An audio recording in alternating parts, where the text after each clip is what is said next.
bem-vindo! De novo, vídeo 2, tá? Nós vamos continuar falando a respeito de direito consumidor, falando agora de 3 formas de introduzir a ideia de direito consumidor para você. Tá? A primeira forma de introdução é a introdução sistemática. O que significa isso? Significa que, lembra da declaração que foi feita que sem o consumidor a economia quebra?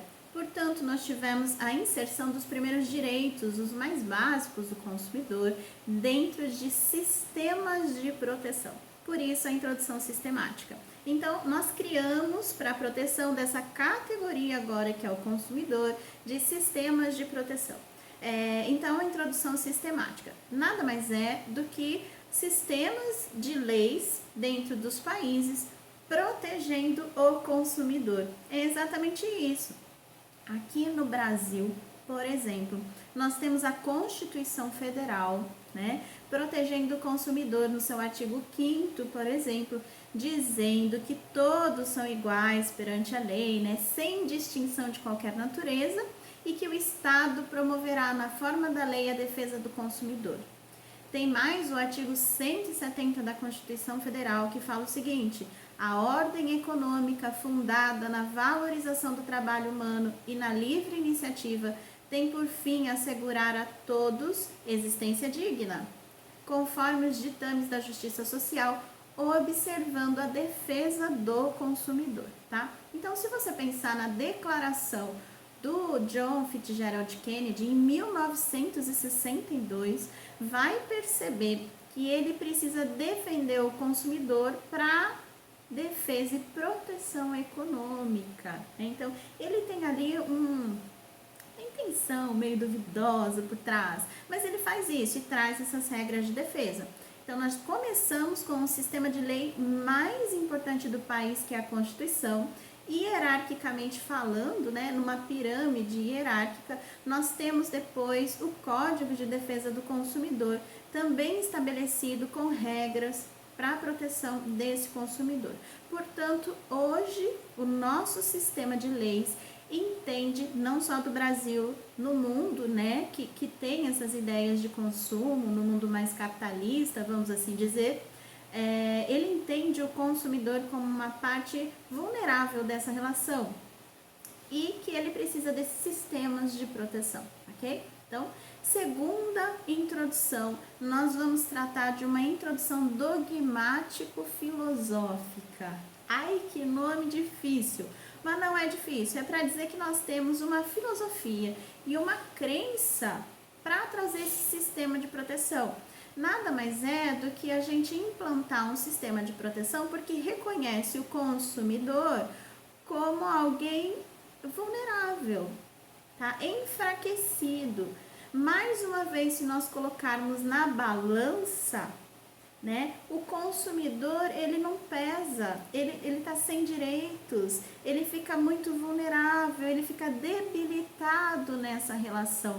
Portanto, nós estamos falando mais uma vez de uma relação debilitada, desequilibrada, tá?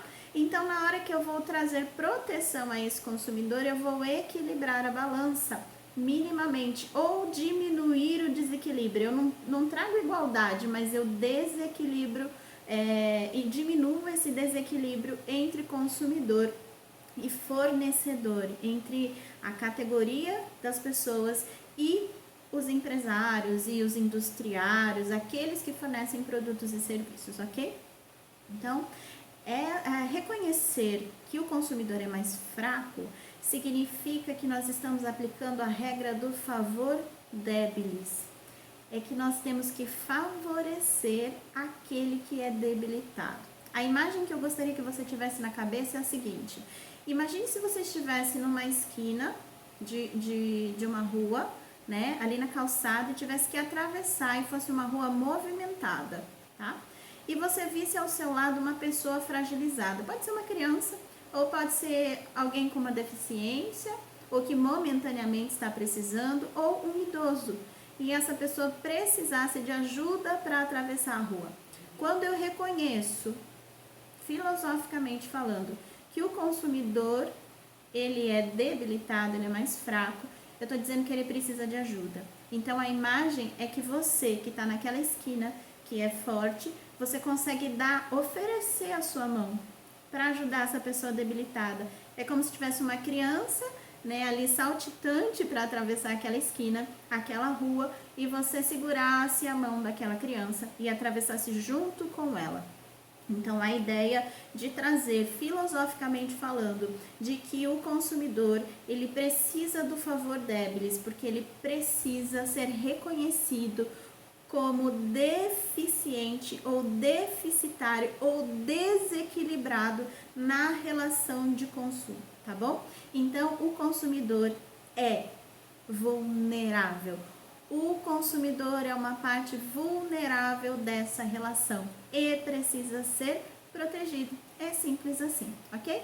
Terceira e última forma de introdução, nós estamos falando da introdução socioeconômica, sistemática, dogmático-filosófica e agora socioeconômica, tá bom? 3 facetas aí bem interessantes.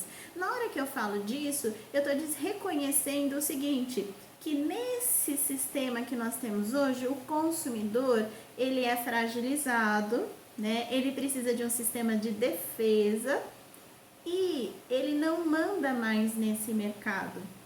Ele não tem mais conhecimento total desse mercado.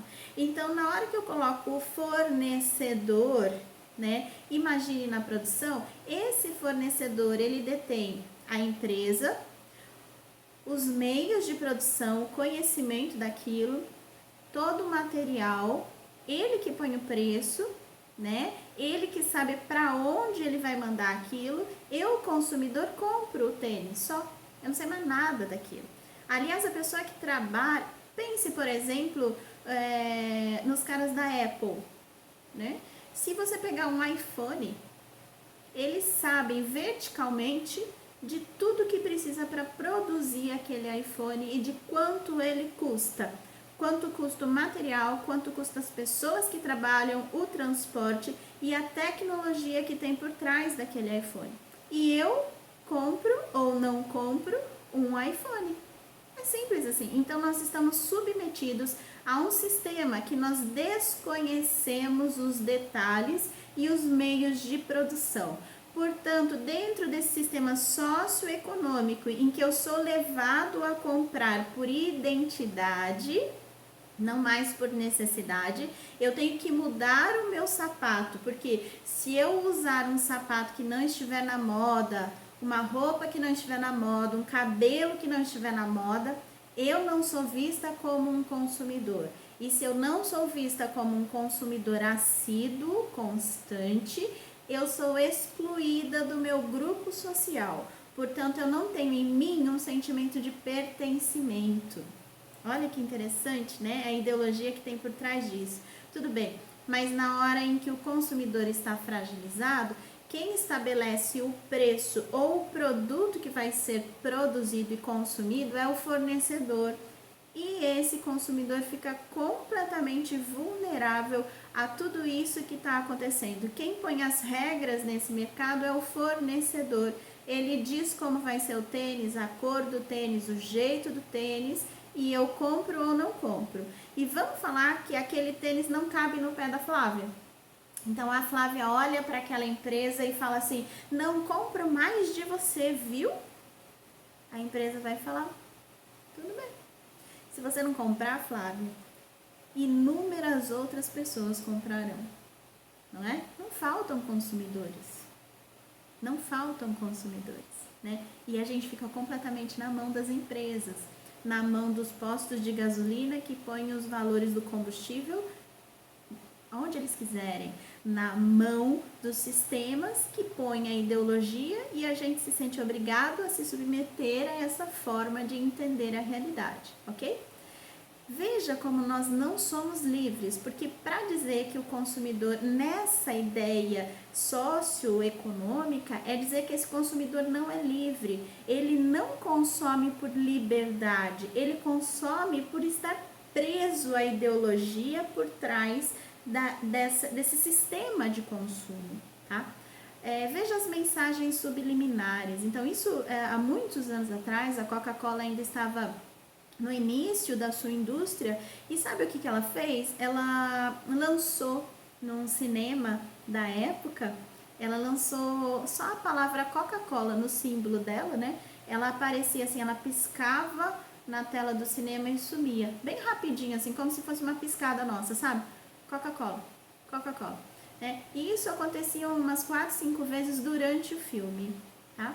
Pouco tempo depois, a Coca-Cola teve um aumento no consumo, um aumento de procura dos seus produtos em 57%, só porque tinha uma mensagem subliminar.